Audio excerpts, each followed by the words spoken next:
biggest problem with that small ball? The Clippers. Because they don't have any big guys. They can't force Houston to adjust. They got a bunch of 6'8", between 6'8" and 6'4" guys. 6'4" down to 6'8" to 6'2" guys. That's who will cause them hell. But who are you going? You ain't finna put what's that boy name? He hit the threes. He played small forward for them. He like 6'4". Can't think his name right now. You ain't talking about Lou Williams, are you? No. I'm talking about from Houston. I can't think his name. He was hitting a lot of big threes for them last year. You talking about he played. Yeah, he played with Toronto for a little while too. You're not putting him at 6'3", 6'4" on Anthony Davis. Anthony Davis will wear his ass out. And with LeBron James on the court, you're not putting that little bitty guy on Dwight Howard. Dwight Howard will wear them out. And if you fool around and put... I'm going to tell you what they're going to try to do to LeBron. They put your boy on him around the shot time. Beverly. No, I'm talking about Houston. You talking about Patrick Beverly. That's right. Yeah, I believe you talking about Clippers too. Yeah, like if you put... Houston gonna run you. They gonna run you. But like you said, if their coach can't adjust, like the other coach gonna adjust to what they playing, then it don't even make no sense no more. But then Antonio can adjust, man. He can call plays and put you out there, but he don't have to adjust, man. Exactly. But the Clippers, I think they'll get the Clippers hell because the Clippers can't make it a big man game. I think they would get a Clippers hell. What's going to be key is where teams are positioned at in the playoffs. Right. So, 1 and 2 going to be the Lakers and the Clippers. It's going to be which team's position. Who got the toughest bracket? That's what it's going to be. It's going to be hard because the NBA just can't match up. They got to go by what place you came at. Exactly. So it's going to be tough. It's going to be a rough series, man. But yeah, man, you were speaking on them yellow socks earlier, man. You know what I'm saying? I can't remember the last time they seriously thought about doing something. All right, well, you're going to remember this year. This year you're going to remember. Oh, you Yankee chumps out here, man. The Stankies ain't winning nothing. All right, I tell you what you do, man. So this gonna be an interesting 60 games. It will be. Y'all making this playoff money ready, right? Hey, man. All right, man. When we sweep through the American League, hey, man. When we sweep through the American League, we finna be Moses Malone 4-4-4. Moses Malone 4-4-4. Only thing about it in that 4-4-4, he lost one game. Hey, well, we'll go 4-5-4. Hey, remember they had that song 4-5-4. Yeah. That was funny as hell, man. Hey, man, but you keep doing what you're doing, bro. Man, appreciate the support. Next month. 1 year anniversary. Yep. I got money. Go for this network, man. First year anniversary, man. Check us out. We're going to be doing some big shit, man. Hey, guess what, though, Rocker? Guess what? The 1 year anniversary is on my birthday. What? Yeah, August 6th is my birthday. It's the 6th, remember? We got to get some of that goddamn... Monkey shoulders, baby. We got to get some of that champagne. I can't even think of the name of that motherfucker, man. Get some of that Jay-Z champagne. Nah, man, we get the Isaiah Thomas. It's cheaper. Isaiah Thomas? Yeah, he is cheaper. Cause I ain't finna give you no $200 to drink nothing. No, fuck it. Why don't you just go and get some of that TIC, man? Yeah, I got that, he's supporting that Remy, man. Get some of that Remy, man. Nah, I'm gonna mess with some puffy juice or something, man. I'm gonna drink black on my birthday. You gonna drink black? Yeah, do say. Don't no shoulder, all right? Hey, man. We need you at that. All right, bro. All right, bro. Yeah, man. All right, man. That's the one Chief Rock in Jersey, Vern. Check him out every Monday morning, 10 a.m. Much love to my brother, Chief Rock. Like I said, man, these shorter sports seasons, they're going to be a whole lot of fun. And I'm looking forward to seeing a lot of this stuff, man. I'm just digging it. I'm really looking forward to it. Oh, my man Jungle still swinging. The White Sox are like one of the banjo players. They suck. Check them out. Check out Jungle. But I'm gonna do. You know what? I'm gonna start doing me a review show, and I'm gonna knock Jungle down to 100. He give me a 108 all the time. I'm knocking you down. I'm gonna make you an even 100. But check out Jungle Brothers show. He can do a show overnight, man. You drop into the group, man. Look, like I always say, man, support everybody. We finna do this, man. It's enough. It's enough. Get down out here for everybody. So continue to support everybody, man. Realcast, X Squad, Mandelion, and Lou Max, MCDE, The Truth. Trey. When I get through with this, I'm gonna turn on Trey and Maestro. We gotta support each other, man. That's the only way we're gonna make this thing work.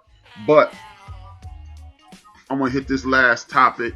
Oh no, I didn't even get into the Deshaun Watson thing. Deshaun Watson posted something that people are trying to claim is anti-Semitic. But see, the thing is, if you gonna post what he put is anti-Semitic, why ain't nobody talking about the damn the new Third Reich looking poster for Donald Trump? He got a poster that looked like the Third Reich, but he looked like a poster boy for white nationalism. But nobody's talking about that. He put up a post that said Adolf Hitler said that the Jews will never want the black people in America to realize Deshaun Jackson. Thank you. Thank you, Truck D.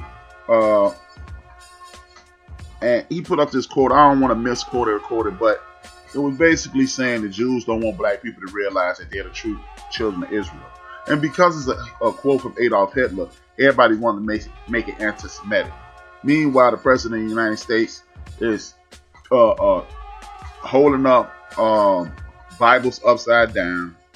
He's rolling with white nationalist groups. He's quoting Adolf Hitler. He's quoting Confederate soldiers, and nobody's saying anything. A coach actually said if Deshaun Jackson was white, they'll be asking for him to get out of the league.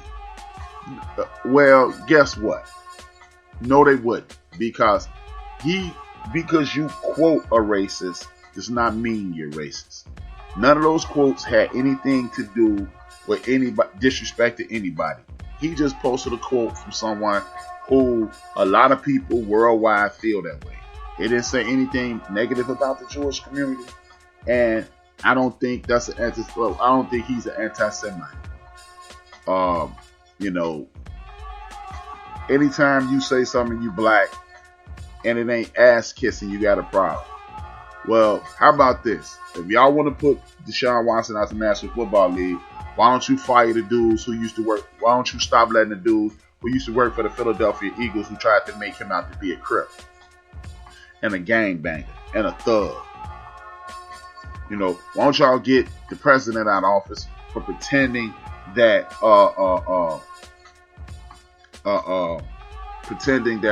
our brother Watson or Wallace, Bubba Wallace, was pretending that this wasn't a noose. See, it's always, anytime a black person does something, they try to figure out a way to tear it down. Y'all sick, the white community at this point, the white power structure at this point, is tired of apologizing for the ills that they've come across. And I'm not finna say, but I don't mean all white people. Basically, if a hit dog will holler. If you have a problem with the way I'm talking, more than likely you're a white nationalist or you're a bigot. Period. And if you are, so be it. I really don't give a damn. Deshaun Watson didn't say anything wrong. He quoted somebody who pastors in every church in the black community say it all the time. There's 1,000,001 theologians that say the same thing. And if you got an issue with that, then you take it up with the world. Don't take it up with Deshaun Watson. Period. How about this? I'm going to quote Adolf Hitler tonight too. If you tell a lie loud enough and long enough, it will become true. And when you consistently call people anti-Semitic, it takes the sting out of that. And again, the Semitic people look like me, so he's not anti-black. So I'm sorry, people. If people don't like what I'm saying, don't tune in. Don't tune in. I'm a fair person. I'm a righteous person, and I'm not here to hurt anybody's feelings. I've never intentionally disrespected. I've never intentionally disrespected anybody who didn't disrespect me. So, if you haven't disrespected me, I'm never gonna go into a situation with total disrespect on my mind. So, Deshaun Watson, hey man, don't hold your head up. If they don't let you play in the National Football League and you still want to play football, take your ass up there and play and play with J. Ron Lee. And I've been telling y'all for what's this, season 4? In December to be season 5. I've been telling y'all for 5 seasons, almost 5 seasons. Brothers need to expand their horizons anyway. If they don't want you in the NFL, go up there. Yeah, you're going to make $20 million, but guess what? You can make 5. And if you can't live on $5 million, there's something wrong. Point blank, period. I got 2 more points, and then I'm out. The first point is this. There's no such thing as the GOAT. I'm tired of people calling people the greatest of all time. All you can be, in my opinion, is the greatest of an era. Michael Jordan can't be greater than Nate Archibald and those guys and these guys. Steph Curry can't be better than them. Greatest shooter of all time. Because if it wasn't no such thing as a 3-point line and you had people shooting from the same distances, you never know what they would have scored. So stop with this argument about the GOAT. And the reason I really want to stop that argument is this. You never see who's the greatest Babe Ruth or Mickey Mantle, who's the greatest Joe DiMaggio or Ted Williams. It's always who's the best Ken Griffey Jr. or Bonds, destroying one of the brothers. Who's the best LeBron or Jordan, destroying one of the brothers. Going forward, I would request that all the sports fans that tune in to Built for This network and throughout all the podcasts and the other people who look like us, let's refrain from tearing down one brother and uplift another. Because Michael Jordan is great, and he might be your favorite, but LeBron is equally great, and he might be somebody else's favorite. We don't have to tear down each other's heroes. It is not a pie chart. It is a bar graph. It is a bar graph. It's not a pie chart. In order for me to get an A, you don't have to get a C. So that's the next to last thing.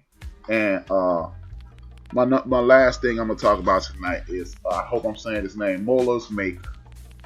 A young brother, he's the cousin of Thon Maker. He's a top 5 prospect going into leaving high school this year. And he chose Howard University, a HBCU, one of the more popular HBCUs in the history of the United States of America, to play his collegiate basketball. He said he's going to recruit other people. He said I heard him say this as early as January of this year. I'm proud of this young dude, and the reason I'm so proud of him is because he could have succumbed to the pressures of the Dukes and the Georgetowns and the Kentuckys and the UCLAs and all that. He could have succumbed to that. But what he did was choose to go to a place for people who are in control, that look like him, that create to be enriched by a culture that is embracing him. And hopefully he won't have the experiences that Deshaun Watson and Sammy Watkins have had at Clemson, and other athletes that are just afraid to speak out. He's going to bring another AAU brother with him. Thank you. Shout out to Chief Rocket. Thank you for the information, brother. I'm glad young brother Maker is doing that, and hopefully a lot of other brothers will follow. See, a lot of companies are starting to turn to our community and want to help because they realize a lot of these young brothers are quote-unquote woke. And they realize that the strength in numbers on both sides of the fence. So you're either going to treat me like a human being, or I'm going to exercise my power as a young athlete and go on and support institutions of higher learning that look like me to enrich me. And I can get the history of people like Dr. King, get the people like Trotter, Jim Trotter from ESPN, and other great people from our community throughout the United States of America and throughout the world. If a lot of our other brothers start exercising these same options, you will be insanely shocked how fast social justice will come about, equality will come about, and other things. Because guess what? if you can play the aforementioned